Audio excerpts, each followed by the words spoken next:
maranasan ang kapangyarihan ng ating Panginoon, ay may pagdadaanan muna tayo. Dahil hindi po natin na mararanasan ang kapangyarihan ng ating Panginoon kung wala po ng mga pagsubok. Amen po? Amen. So, dadako na po tayo sa ating pag-aaralan sa araw na ito. Dinala po ako ng ating Panginoon sa aklat ng Unang Korinto 10:13.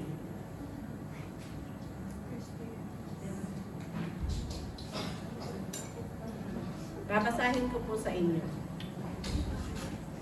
Wala pang pagsubok na dumating sa inyo na di dinanas ng lahat ng tao. Tapat ang Diyos at hindi niya ipahihintulot na kayo'y subukin ng higit sa inyong makakaya. Sa halip pagdating ng pagsubok, bibigyan niya kayo ng lakas upang mapagtagumpayan iyon. Sa Diyos po ang kapurihan sa kanyang banal at makapangyarihang salita.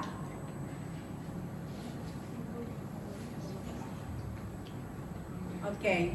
So, bago po tayo mag-umpisa, humingi po muna tayo ng gabay sa ating Panginoon. Samahan po ninyo ako sa maikling panalangin. Oh, hallelujah. Hallelujah. We worship you, Lord God. Panginoon, patuloy ka namin pinupuri, sinasamba, lulwalhati ang iyong dakilang pangalan. Sa pangalan po ng aming Panginoong Jesus at sa malayang pagkilos ng banal na Espiritu Santo, Panginoon, narito po kami, patuloy o God na nagpapalinis sa banal na dugo ng aming Panginoong Jesus. Linisin mo po ang aming mga puso at isipan, O Lord God. Gawin mo po kami, O God, na karapat-dapat na manatili sa iyong presensya sa araw na ito. Panginoon, dinadalangin po namin na ang banal na Santong Espiritu Santo ang siyang patuloy na manguna sa bawat isa sa amin, O Lord God. Sapagkat we acknowledge, Panginoon, na apart from you, wala po kaming magagawa. Panginoon, dalangin po, God, sa aking buhay, na patuloy, O God, na samahan mo po ako, i-anoint mo po ako, Lord God. Gawin mo po ako na karapat-dapat na maghayag ng iyong mga banal na salita. Panginoon, pagpalain mo po ang iyong mga banal na salita na makakayag sa mga oras na ito. Lakipan po ito ng iyong pag-ibig, ng iyong kapangyarihan, O Lord God, upang sa lahat ng mga magikinig, Panginoon, ay magiging pagpapala sa kanilang mga buhay, ang iyong mga banal na salita, at magbibigay kalakasan sa kanilang mga buhay pang-spiritual, Panginoon. At patuloy, buksan mo po ang aming mga spiritual na eyes, ears, and heart, Panginoon. At patuloy, O God, na tulungan mo kami na may pamuhay namin ang iyong mga banal na salita sa aming pang-araw-araw na buhay. Panginoon, maraming salamat. Kayo lamang po, O God, ang mataas at madakila sa mga oras na ito. Ako po ang mababa at we declare victory sa araw na ito. Maraming salamat. Seal this prayer by the most precious blood of Jesus, and we give you back all the glory, all the honor, and thanksgiving. In Jesus' mighty name we pray. Amen. Amen. So, bago po tayo tuloy-tuloy, pinewelcome ko po ang kapatid ni Pastora Lalaine. Welcome po, Brother Toto, at saka si Sister Ann. Welcome po kayo. Welcome back sa gawain ng Panginoon. Okay, pinagyan ko po ng title ang ating pag-aaralan ay ang Our Trials is to Glorify God. So, yung kung binasa natin kanina, ang sabi ko dito, diba, ulitin ko po sa inyo yung text natin. Ang sabi dito, wala pang pagsubok na dumating sa inyo na di dinanas ng lahat ng tao. Tapat ang Diyos. At hindi niya ipahihintulot na kayo'y subukin ng higit sa inyong makakaya. Sa halip pagdating ng pagsubok, bibigyan niya kayo ng lakas upang mapagtagumpayan ito. Madali o mahirap? Mahirap. Sino nagsasabing mahirap? Eh, sino nagsasabing madali? Madali kung babasahin lang po natin ang salita. Pero kapag i-apply na po natin sa ating mga buhay, yun po ang napakamahirap. Amen po? So, sa verse po natin, ang center po ng ating verse ay yung pagsubok. Amen po? So, lahat ng mga tao ay nakakaranas ng mga pagsubok. Amen? Amen. Walang exempted. Lahat ay nakakaranas ng mga pagsubok sa buhay. Sapagkat kung hindi ka nakakaranas ng mga pagsubok sa ating mga buhay, ay nasa libingan ka na, no? So, lahat ay walang exempted. So, ang akala ng iba, kapag ikaw ay na-born again, ay mawawala na yung mga pagsubok sa buhay. Hindi po totoo yun. Ansi, sabi nga, Ansi, mas marami pang mararanasan ng mga pagsubok. Dahil hanggat nabubuhay po tayo, tayo po ay nakakaranas ng mga pagsubok sa ating mga buhay. Amen po. So, tingnan po natin ang ating mga katabi. Ano ang itsura ng ating mga katabi? Kapag tumatawa, ibig sabihin, nakalampas na sa pagsubok. Ano? So kapag malungkot naman, ibig sabihin, nandun siya sa gitna ng pagsubok. At yung iba naman, susubukin pa lang. Dahil sabi nga, ginawawala ang pagsubok sa buhay ng Kristiyano, ng buhay ng tao. Amen? So, tanong po, paano natin hinaharap ang pagsubok sa ating mga buhay at paano ito makapagtagumpayan? Sa ating po mga mananampalataya, ang pagsubok ay normal na po, ay parte na ng ating mga buhay. So, normal Christian experience ang pagsubok sa ating mga buhay. Amen po?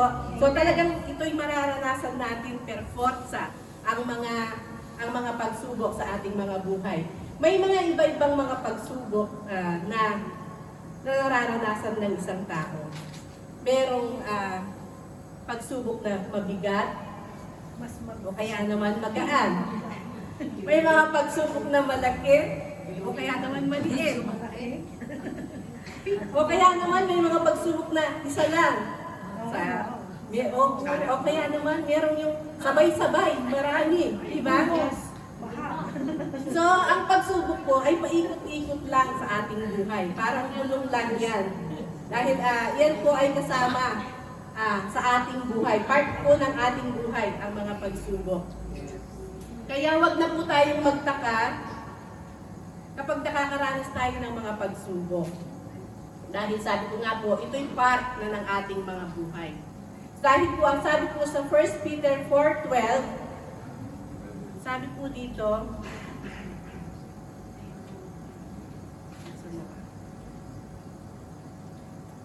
Brother Mati,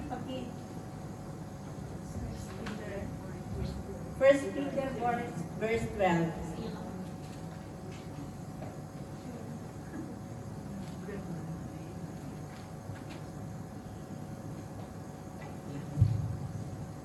Sabi po dito, mga minamahal, huwag ninyong pagtakhan at ituring na di pangkaraniwan ang mabibigat na pagsubok na inyong dinaranas. So, malinaw po ang sabi ng Bible. Ano po? Tayong mga mananampalataya, ang sinasabihan ni Apostol Pablo dito sa verse na ito. At ano po ang sabi? Do not be surprised, sabi niya, no? Sabi niya, huwag daw po tayong magtaka kung tayo ay nakakaranas. Kasi sabi dito, huwag ninyong pagtakhan, sabi niya. At itinuring na pangkaraniwan ang mabibigat na pagsubok. So, dito po, hindi lang po sabi, huwag tayong magtaka kung may mga pagsubok. At diniin pa niya, hindi yung magaan. Diba sabi niya dito, mabibigat na pagsubok ang mararanasan nating mga mananampalataya. So kaya hindi po something strange ang mga pagsubok sa ating mga buhay. At ang sabi po, hindi ordinary pagsubok ang sinulat ni Apostol Pablo dito. Kung hindi yung huwag kayong magtaka sa mabibigat na pagsubok na nararanasan ninyo. Kaya malinaw po ang sabi na lahat tayo ay makakaranas ng mga pagsubok. Hindi lang yung mga magagaan, kung hindi kahit na yung mga mabibigat na mga pagsubok. Kaya huwag na po tayong magtaka. Talagang may experience natin ang mga pagsubok sa ating mga buhay. So question po, paano natin haharapin at paano natin mapagtatagumpayan ang mga ito? Kailangan po nating harapin ang mga pagsubok sa ating mga buhay. Hindi po yan tinatakasan. Kailangan nating lumaban at para mapagtagumpayan po ang mga pagsubok sa ating mga buhay sa tulong ng ating Panginoon. Amen po. May sinulat po ako na 4 points dito na pwedeng makatulong kung paano natin harapin at kung paano mapagtatagumpayan ang mga pagsubok natin sa buhay. Babasahin po natin ang Matthew 15:22-28.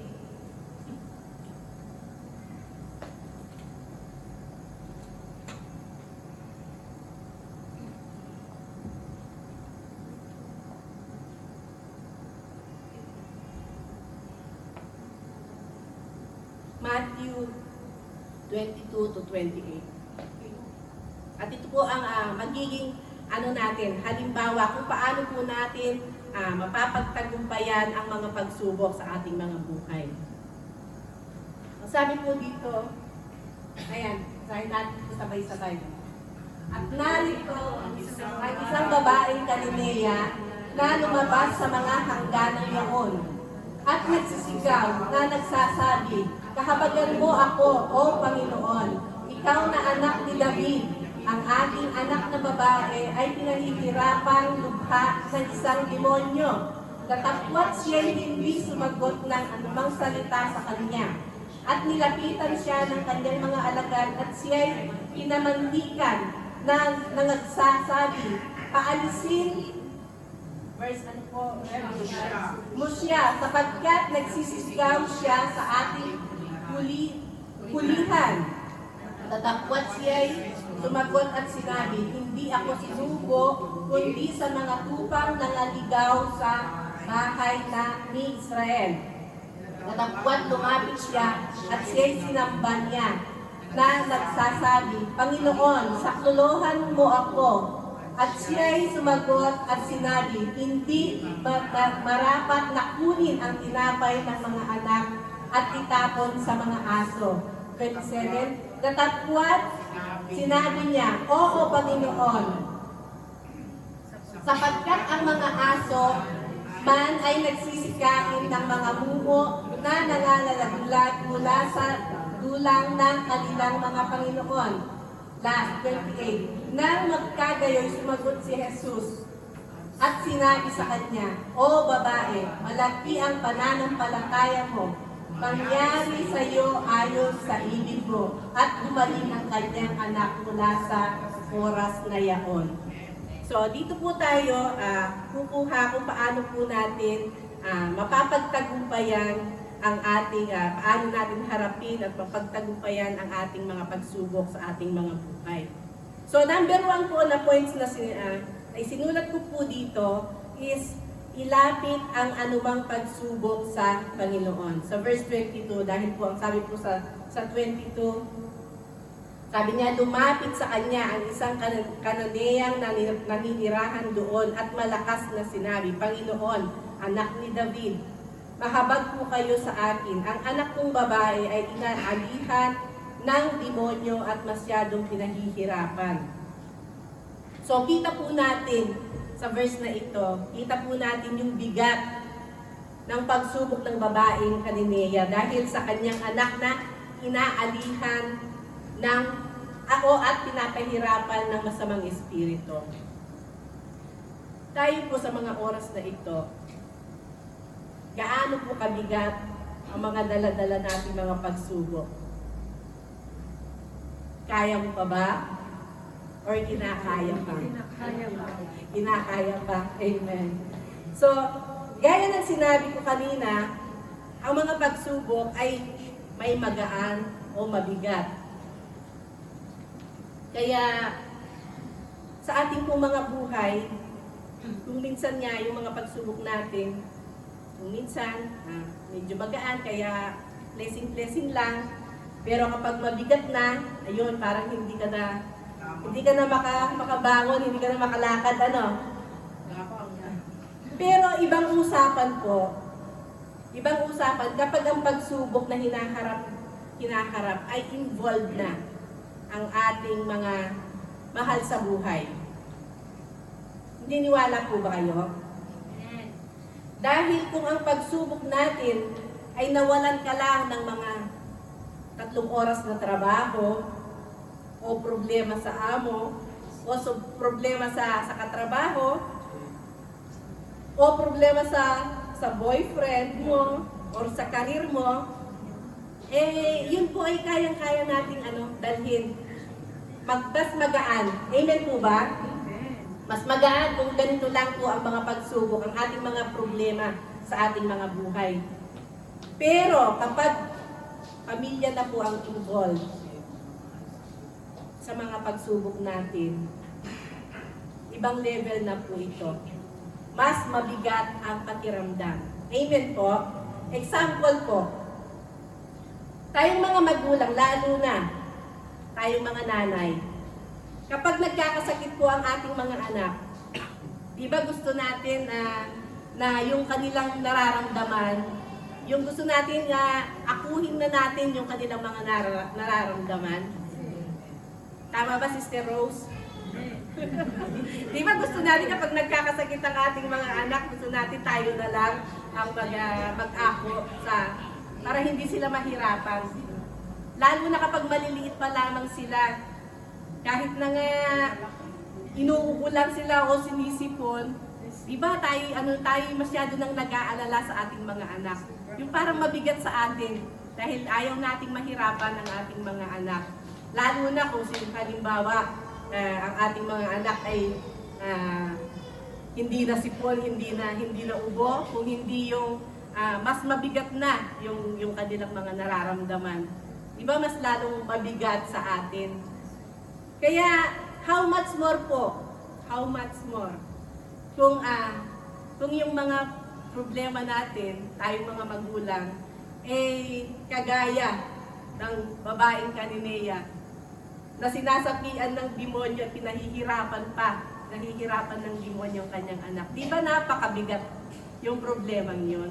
Tayo lang sa ating mga anak ay parang mabigat na. So imaginein po natin yung babaeng Cananea, kung gaano kahirap ang dinanas niya sa kanyang anak. Kaya siguro talagang hindi na niya alam kung anong gagawin niya dahil makita mo ba naman ang anak mo na pinahihirapan ng demonyo? Diba, napakahirap at talagang napakabigat. Kaya ano po ang ginawa ng babae, ng babaeng Cananea? Ano pong ginawa niya? Dahil siguro talagang desperado na siya sa kanyang sitwasyon. Ano pong ginawa niya? So, dito po sa verse natin kanina sa 22, siya ay lumapit kay Jesus at nagpakumbaba. Tayo po, kapag may mga pagsubok tayong pinagdadaanan, kanino po tayo unang lumalapit?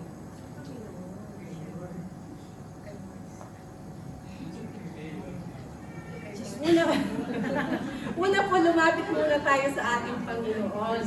At nang may pagpapakumbaba, para sa ating mga pagsubok, mayroon po tayong katuwang o kasama sa pagharap ng mga pagsubok.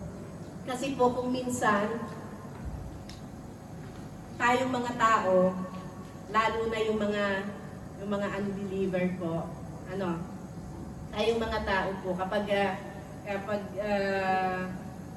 halimbawa may sakit ang mga mahal natin sa buhay, imbes na sa Panginoon po na lalapit. Kanino po lumalapit? Sa mga, di ba? Sa mga faith healer, yung mga albularyo. Ano?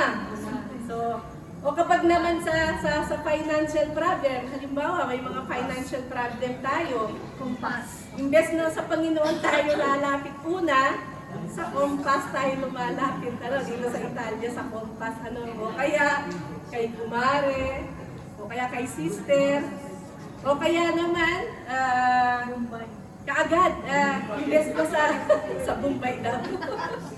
Imbes na sa Panginoon tayo unang lalapit, iniisip na natin kaagad kapag halimbawa may financial problem tayo, kung sino na yung mauutangan natin. Amen po? So, kaya naman, yung iba naman, kapag may matinding problema, kanino kaagad sinasabi? Hindi kaagad sa Panginoon sinasabi, kung hindi sa social media. Diba? Sa Facebook, diba? Subito. Kapag may problema, diba ang daming ganyan na kapag yung mga problema doon dinadaan, doon binubuhos yung mga problema nila sa social media. Kaya dopo 2 minuti, alam na ng buong mundo. Viral. At magba-viral pa, ano? Pero ang tinuturo po ng ating Panginoon, hindi po gano'n. Ang nais po ng Panginoon, una po nating lapitan ang ating Panginoon para tayo po ay i-guide ng ating Panginoon sa tama at kung tayo po ay unang lalapit sa ating Panginoon. At masasamahan po tayo kung paano harapin ang mga problema sa buhay at yun nga po, i-guide tayo sa tamang tao na nais na gamitin ng ating Panginoon para tulungan po tayo. Dahil alam po natin, kapag tayo po ay lumapit sa ating Panginoon, alam po natin na walang imposible sa Kanya. Amen. Amen? So, lahat po, maaasahan po natin ang ating Panginoon. Lahat po ng mga lumalapit sa ating Panginoon, kailanman ay hindi niya binibigyan. Yes. Amen po. So, number 2 po na sinulat ko, na para kung paano po natin harapin ang mga pagsubok at mapagtagumpayan ito, number 2 po, maging matyaga sa pananalangin. Dito po sa verse 23, ang sabi po dito sa verse 23,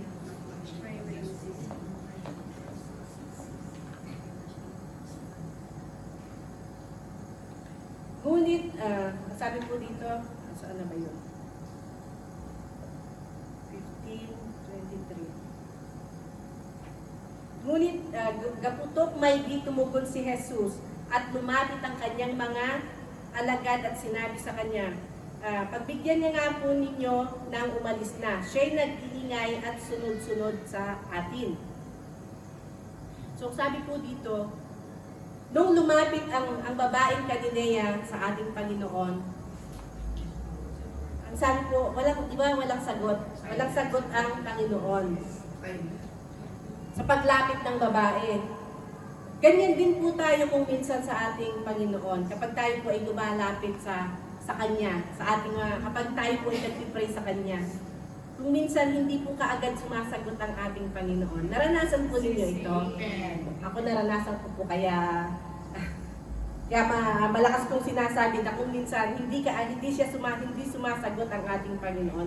Pero hindi naman po ibig sabihin na ayaw niya, hindi niya tayo pinakikinggan.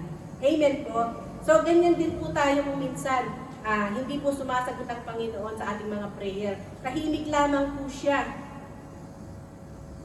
Yung parang parang natutulog lang siya. Na-relate po ako dito dahil nung pong si Pastora ay nag-preach po siya dito, yung minsan na nag-preach siya, yung naglayag sila ng kanyang mga disciples sa dagat. Tapos dahil pagod si Jesus, di ba, natulog siya sa barko. At yung mga disciples ay humarap ng mga yung bagyo.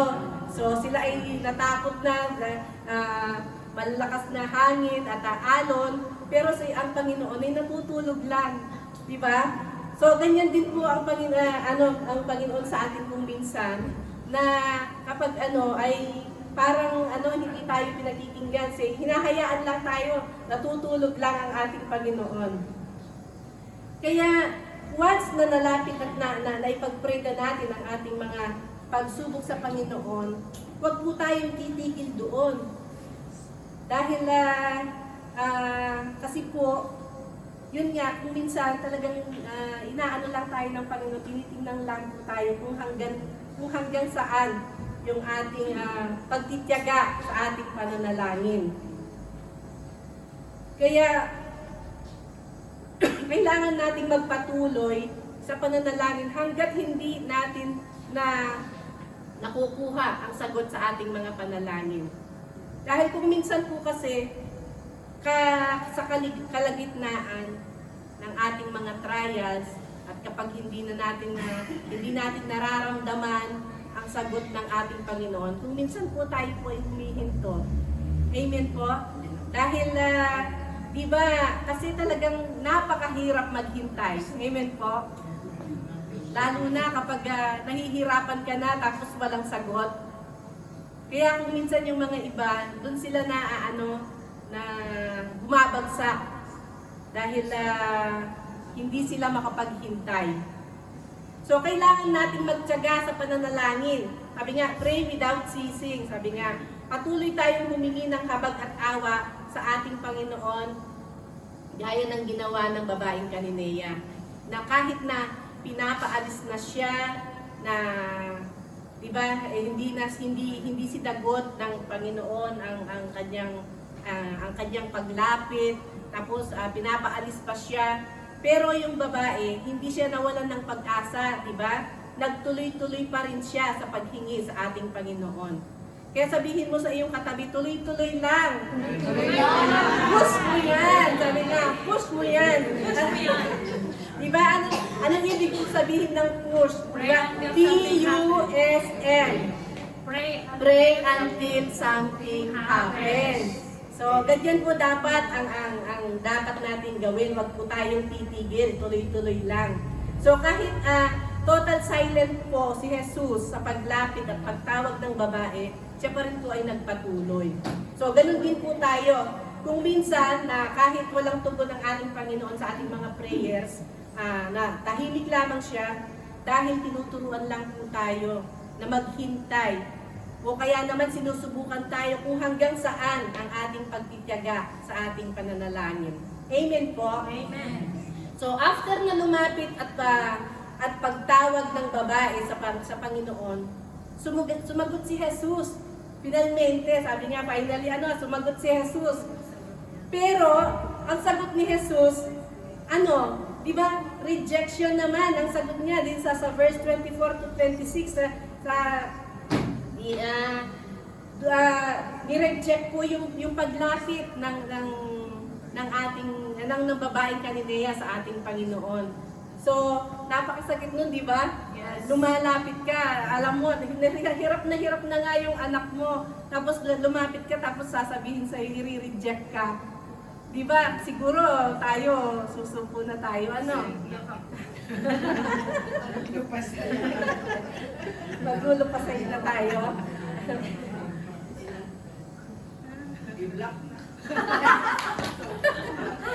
So dito po natin makikita ang pagtityaga ng isang nanay para sa kanyang anak. Na kahit na ni-reject na siya, lalo pa siyang lumapit at lumuhod pa sa harap ng Panginoon at humingi ng tulong. Makikita po natin ito sa verse 25.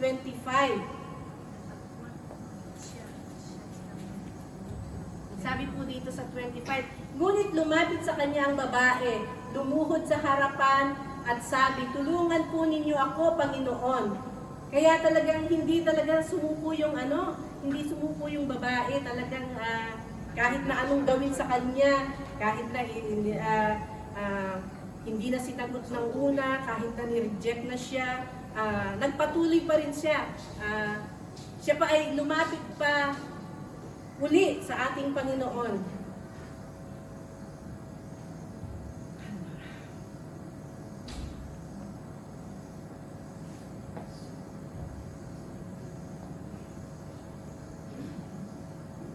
Wala na ako. So kahit na nireject na siya, lalo pa siyang lumapit at lumuhod pa sa harapan ng ating Panginoon at humingi ng tulong. So ganyan din po dapat ang ating gawin kapag hanggat hindi binibigay ng ating Panginoon ang ating mga hinihiling sa Kanya, kung alam natin na ang lahat ang hinihiling natin ay kalooban ng Panginoon, huwag po tayong tumigil huwag tayong susuko, kagaya ng babaeng Cananeia. So, tayo po, ganyan din po ba tayo magtiwala sa ating Panginoon? Gaya ng Cananeia, ng babaeng Cananeia, na kahit may mga hadlang yan, patuloy pa rin tayong magtitiwala sa ating Panginoon. Amen. So, persistence is the key para mapagtagumpayan ang ating mga pagsubok sa ating mga buhay. At kung hindi nagpatuloy ang babae, hindi nakamtan ang kagalingan ng kanyang anak. Makikita po natin ito sa verse 27. Sabi po dito sa 27, tunay nga po, Panginoon, tugon ng babae, ngunit ang tutaman ay nagsisikain ng humong nalalaglag sa hapag ng kanilang Panginoon. So, kaya sabi sa 28, at sinabi sa kanya ni Jesus, napakalaki ng iyong pananalig. Mangyari ang hinihiling mo at tuoy di gumaling ang kanyang anak. So, kaya maging matyaga po tayo sa ating pananalangin at huwag tayong basta-basta titigil o bibitaw. Amen po. Gaya ng babaeng, di ba, meron ding dito sa Matthew 18, gaya ng babaeng balo. Alam po ninyo yung humihingi ng justice sa hukom dahil sa kanyang pagtityaga, sa pangukulit sa judge, di ba? Na ang sabi po sa Luke 18:5-7, ang sabi po doon, di ba? Sabi niya, sabi niya, ipagkakaloob ko na. Basahin po natin sa Luke 18:5-7.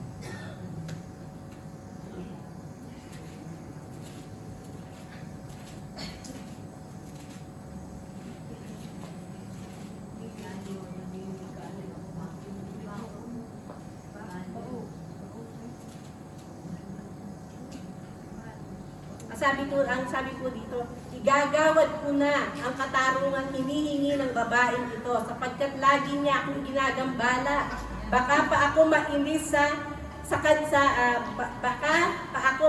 sa kakapariton niya. Kaya, di ba, tapos sa 6 naman, sabi, at sinabi ng Panginoon, narinig ninyo ang sinabi ng masamang hukom. Hindi ipagkakait ng Diyos ang katarungan sa kanyang mga hinirang na dumarating sa kanya araw at gabi. So, kung ang masamang hukom hindi natiis ang persistent ng babaeng balo, how much more ang Diyos na mabuti, di ba? Pagkakaloob niya ating mga daing in His perfect time, in His perfect will. Amen po? Amen. So, napakabuti talaga ng ating Panginoon. Talagang kung hindi tayo bibitaw, kung tayo ay magtuloy-tuloy sa paghingi sa Kanya, so, kailanman hindi tayo bibiguin ng ating Panginoon. So, number 3 po na sinulat ko, para mapagtagumpayan po natin ang ating mga pagsubok sa ating mga buhay, nakikitang pananampalataya sa Panginoon. Ang sabi po sa verse 28 ng Matthew, sa verse po natin kanina ng Matthew 28,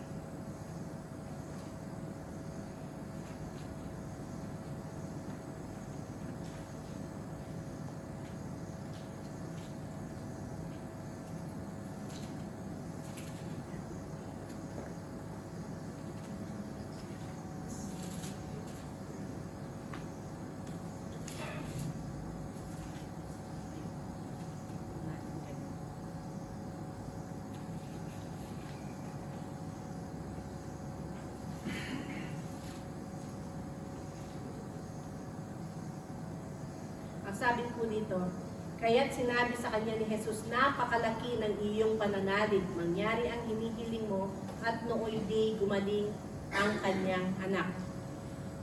So dito po sa number 3, makikitang pananampalataya sa Panginoon. Ang babaeng Cananea po, makikita po natin na meron siyang malaking pananampalataya at pagtitiwala sa ating Panginoon. Amen po?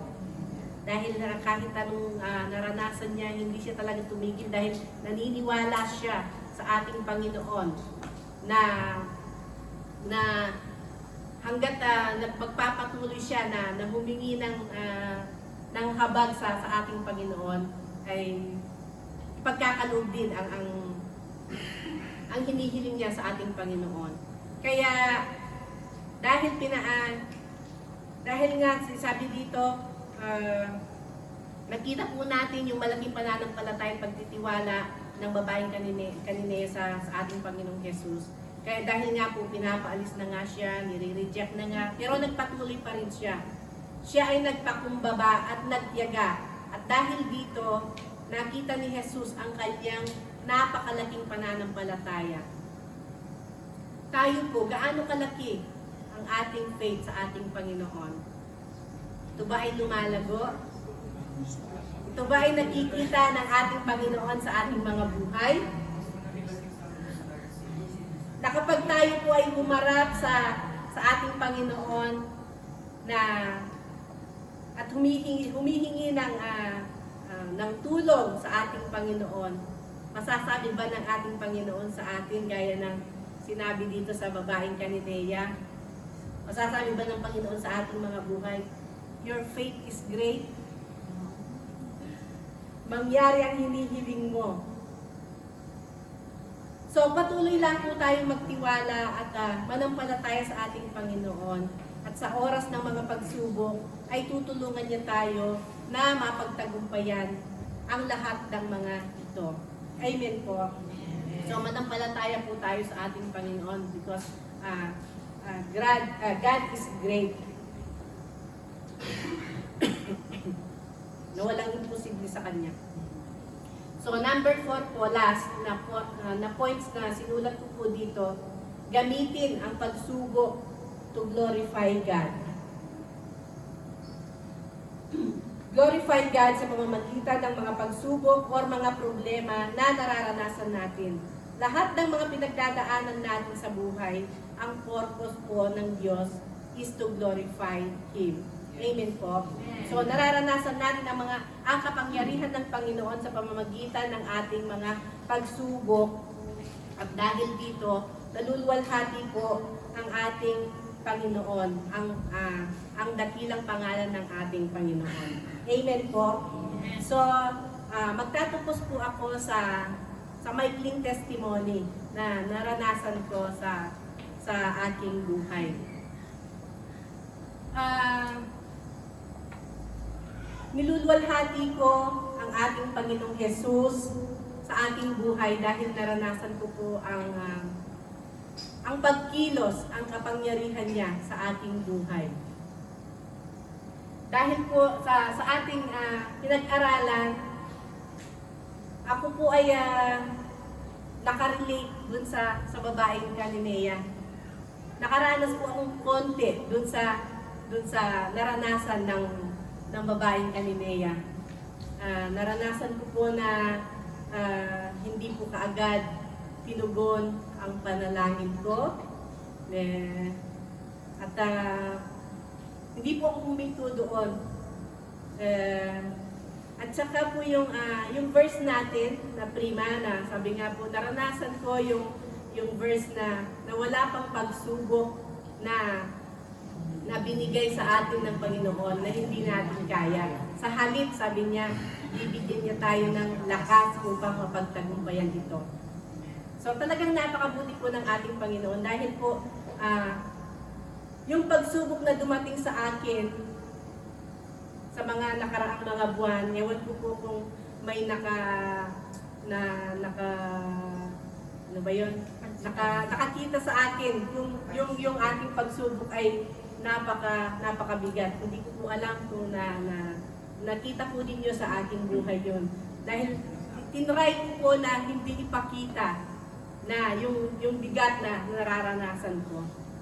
So, sabi ko nga po kanina, ang mga ang mga pagsubok ay may iba-ibang di ba, maraming iba't ibang klase ng pagsubok. May, sabi ko nga, may magaan, may mabigat, may malaki, may maliit, tapos may isa, may marami.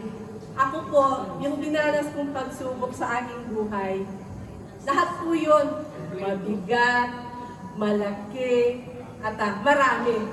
So, pinakyaw ko po lahat.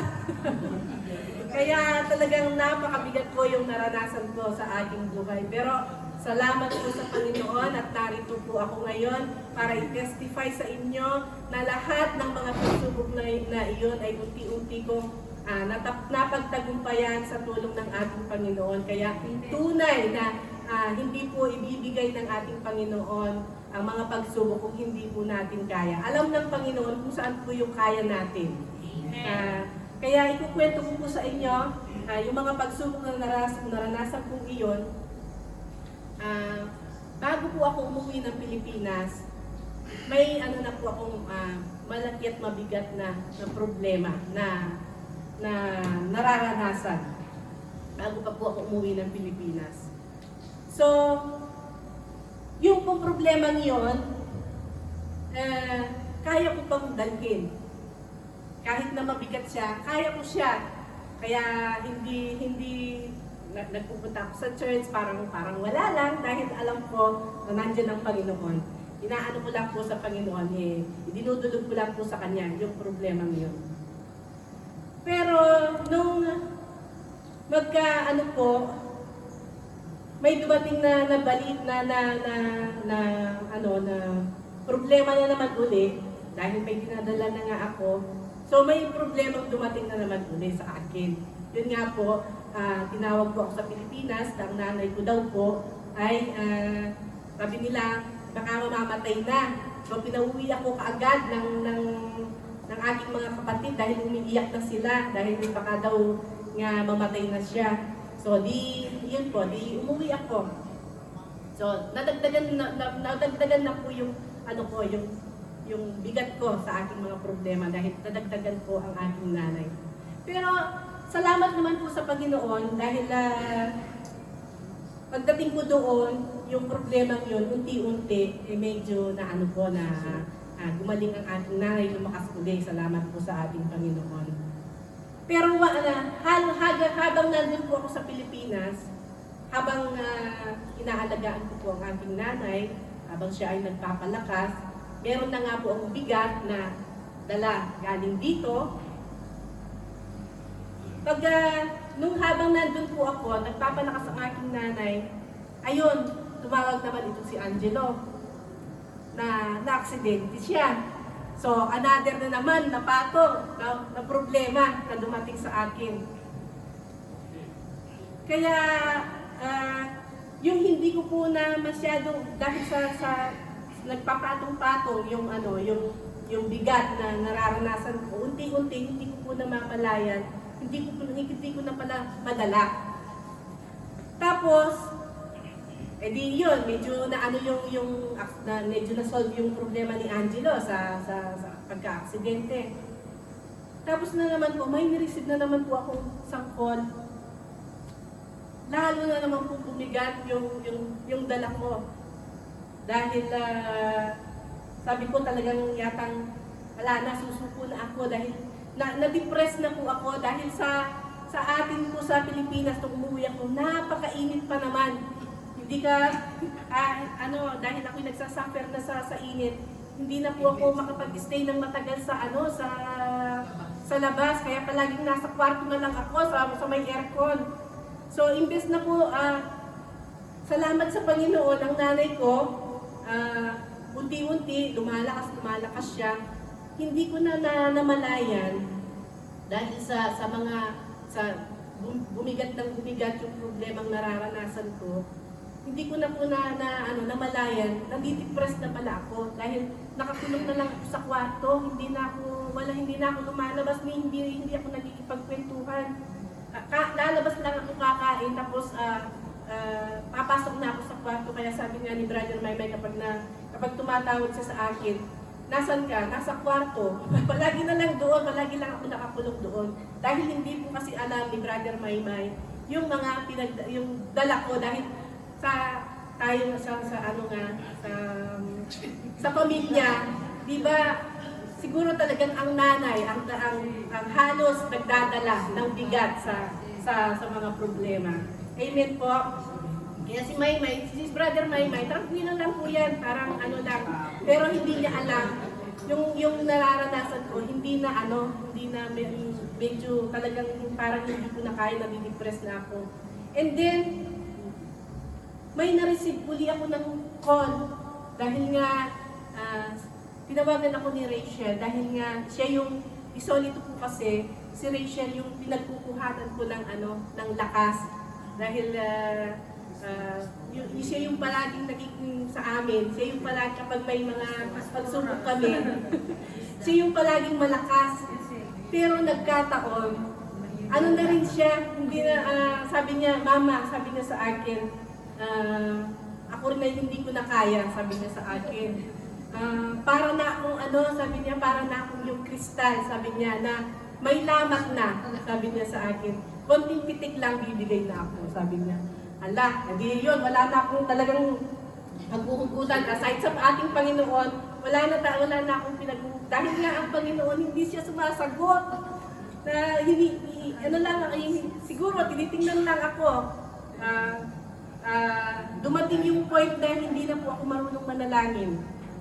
Dahil sa bigat ng dinadala ko. Ang panalangin ko na lang po ay 2 words na lang. Sabi ko na lang, Lord, help me. Yun na lang, hindi na ako marunong manalangin dahil sa lahat, kung hindi ko na alam kung paano panalangin yung naranasan kong problema yun. So, iyon, doon kumilos ang ating Panginoon dahil siguro alam niya na bibigay na rin ako. Tapos iyon, binigyan ako ng kaisipan ng Panginoon na sabi niya sa akin na dahil nakita ko naman ang nanay ko ay lumakas siya. Ako yung nanghina nga eh. Siya yung lumakas. So naisip ko na sabi ng Lord binigyan ako ng na ipasyal ang nanay ko. Dahil talagang kung magkukulong pa ako sa kwarto, tago ako uwi dito. Kung magkukulong pa ako sa kwarto, talagang bibigay na ako talaga. So, yun, naisip ko na dalhin siya sa ipinipasyal ang nanay ko. So, doon sa pagkapasyal ko sa aking nanay, medyo gumaan yung aking yung pakiramdam dahil yung bang naaliw ako, yung na-distract ako sa nature, sa lugar. Kaya medyo gumaan po yung nararamdaman ko. So, after noon, na nakapagbakasyon po kami, salamat sa Lord, lalong lumakas ang nanay ko. Tapos, bumalik na kami sa amin. Ilang araw na lang po, uuwi na ako dito, babalik na ako dito sa Italy. So, akala ko, yun medyo dahil nakakari ka nga ako doon sa pagbabakasyon. Kaya talaga pala kapag dapat talaga yata kapag may mga nararanasan tayo yung hindi na natin alam. Mag-iba tayo ng place at para mali-distract tayo. So magagaanan yung ating yung mga dinadala natin. And then, yun, akala ko medyo kaya ko nang buhatin, Pagbalik ko dito, pagbalik ko na naman dito, may pumatong na naman. May pumatong na naman na problema na isa. So, ayun, akala ko tapos na, hindi pala. Pumatong na naman yung isang problema. Kaya doon ko na hindi ko na naman talaga kaya. Hindi ko na kaya nung pagbalik ko dito, ayun, napansin na lang nila pastora na iba na yung iba na yung itsura ko. kita na yung bigat, hindi ko na talaga maitago. Kaya akala naman nila, dahil nandyan lang ako, tahimik, akala naman nila, pinag-pray ako ni Pastora, sabi niya, akala niya, yung problema ko, sa nanay ko lang. Kaya lang kasi hindi ko kasi masabi yung talagang bigat na problema ko, Panginoon lang po ang nakakaalam. So, iyon, edi medyo pinag-pray po ako, medyo gumaan ang kahit na hindi yun ang talagang problema. Tapos, iyon, pangalawang linggo, yun, lalong bumigat na naman. Pero, talagang God is, ang ating Panginoon ay kailanman ay hindi siya nahuhuli. Ang timing niya is always perfect. Amen. Dahil talagang doon na naman po, ako na naman po ay talagang talagang titigil na naman ako. Sabi ko, hindi ko na naman kaya. Lord, hindi ko na talaga kaya. Pero sumusuko na ako. Pero dumating yung point na yung intervene ng Panginoon na kumilos po ang ating Panginoon doon sa mabigat na problema ko. Kusa pong nag-open yung problemang yun. At yun po na nalaman po ni ng Pastora at Rev. Kaya yun po, natulungan po nila ako sa prayer. Kaya medyo, kasi po nung una, kami lang po yung sa family ko lang, yung talagang tumatawag sa Panginoon. Iba talaga yung may kasama ka sa pag-pray sa ating Panginoon. Sabi nga, more prayer, More power. Kaya po kaya yun po. Pero, di ba nabanggit ko kanina, si Rachel po, sabi ko nga sa kanya, kanina sabi niya sa akin, Mama, sabi niya, isang pitik na lang bibigay na ako, sabi niya. Hindi naman niya alam, medyo na nga yung problema, medyo nasusolve ng konti, hindi niya alam na na pala. Pagdating po sa bahay, ayun, na-iskopya na, talagang bumagsak na rin siya, nabasag na rin. Pero, bumigay na rin siya. Tapos sabi ko, yung time naman nga po na yun na medyo nasosolve na yung problema. So, imbes na si Rachel ay babagsak, so na-explain po namin sa kanya yung sitwasyon. So, yun po, hindi po siya, hindi natuloy. Bumagsak lang agad din nakatayo, sabi niya, Kaya napakabuti po ng ating Panginoon. Bago yun, habang kasi po yung proseso yun, hindi po kaagad-agad mahihil yung mga namin, yung mga bigat namin sa problemang dumating sa amin.